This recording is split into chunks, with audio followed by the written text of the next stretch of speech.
is not Mudavadi. This is beyond Mudavadi. So the question is why? There are two possible reasons. Number one is somebody could be up to something sinister. Create some confusion, then sneak in something sinister. Let me leave it there. It's up to you to fill in the gaps. The second reason is the usual Kenyan style of being an episodic nation, a nation of episodes. When people are trying to focus on something, you bring up something. They leave that one. They focus attention on this one. And they forget the more important thing they were focusing on.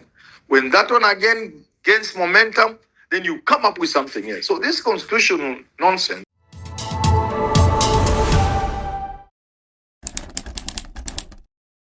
This issue has many things to it.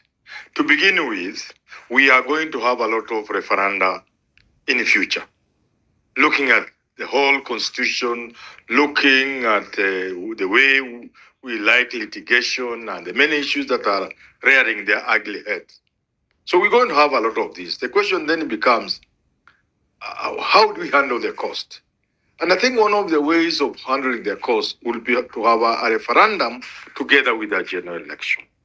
Now, the shortcut to this is for the Supreme Court, somebody to move the Supreme Court to give its opinion on whether we will be breaking alien law or not in the manner Ndegwa Njiru and others are suggesting.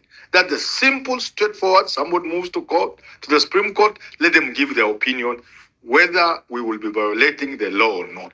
In the event they give the green light, we are not violating the law. The next thing will be, how do we engage citizens in the two things simultaneously? Shall we conduct civic education to the level needed for a referendum? If the answer is yes, then we go ahead and do it. Now to the issues.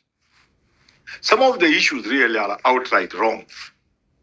They are so unconstitutional, you cannot force them through an amendment of the Constitution. You cannot make CDF. What do you call it? The CDF. CDF and the World Development Fund.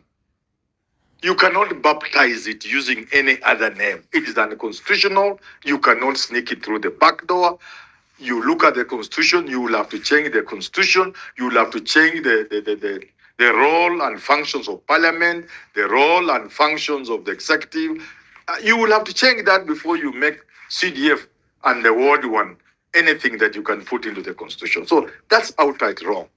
The leader of the opposition is also outright wrong. We have a pure presidential system.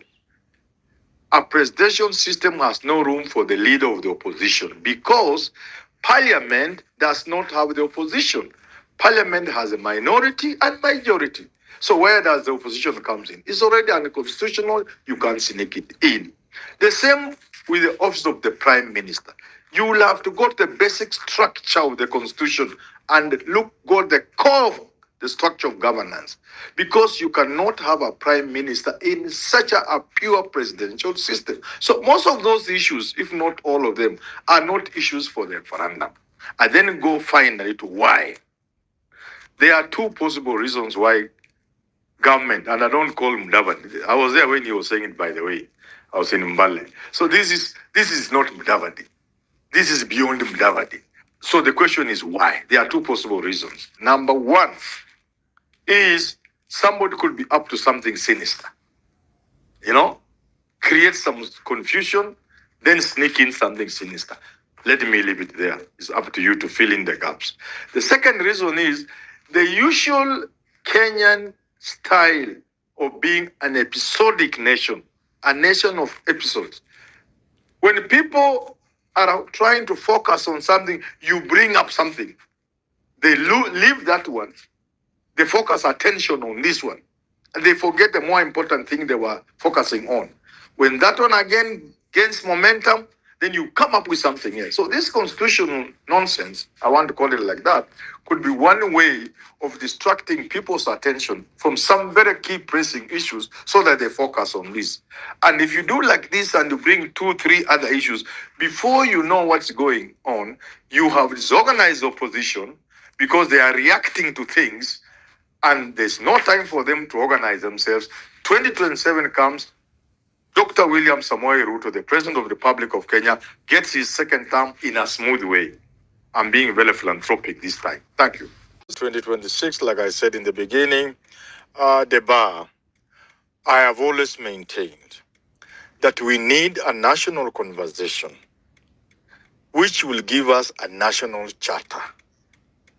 We need to address the political question which will answer the question of why are we so poor? Why are we not where we ought to be? Our politics is not right. We have to get it right to get the economy running, to get opportunities to Kenyans. So we need a national conversation. Raila talked of a national conclave. We need a national conversation that will give birth to a new charter, national charter, a new constitution. You cannot have shortcuts to that. Absolutely not. If Kenyans want a prime minister, they want a parliamentary system. You can't sneak that through the back door. These are very serious, fundamental constitutional issues that Kenyans need to sit down. Right now, Kenyans are focused on only one thing, the 2027 election. Anything else, we will be lying to ourselves. This can be the time. Let's, I think, concentrate on the elections. And as I yield, I want to repeat what I've said.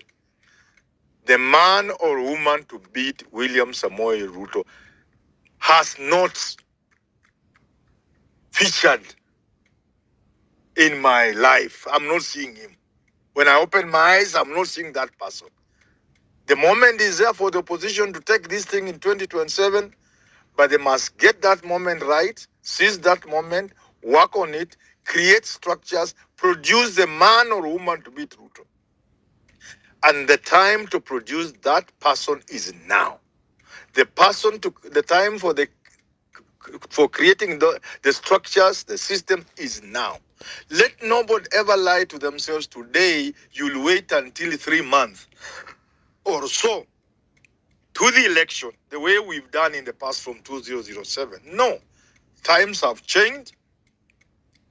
Raila was there, Kibaki was there.